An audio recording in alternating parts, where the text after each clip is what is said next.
এখনকার ফেলুদা এবং ব্যোমকেশগামী বাঙালির কাছে স্বপন কুমার নামটা তেমন একটা পরিচিত নাম নয়। যাও বা তার নামটা শুনেছেন, অধিকাংশরই স্বপন কুমারের একটা বইও হয়তো পড়া নেই। এই জেনারেশনের অনেকেই হয়তো সেই সময় বয়স্কদের থেকে দু হাতে বন্দুক এক হাতে টর্চ মার্কা কিছু পংক্তি শুনে থাকবে, যেগুলির অযৌক্তিকতা হাস্যরসেরই সৃষ্টি করেছে।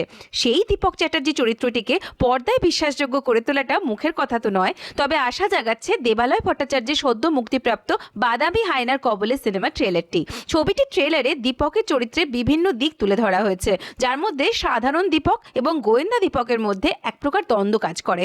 সংলাপের অন্তর্জাল এবং ধ্রুপদী বাকচাতুর্য এই ট্রেলারের পরতে পরতে ছড়িয়ে আছে। ট্রেলারে সবজান্তা গোয়েন্দাগিরির প্রতি এক প্রকার তির্যক নির্দেশ আছে।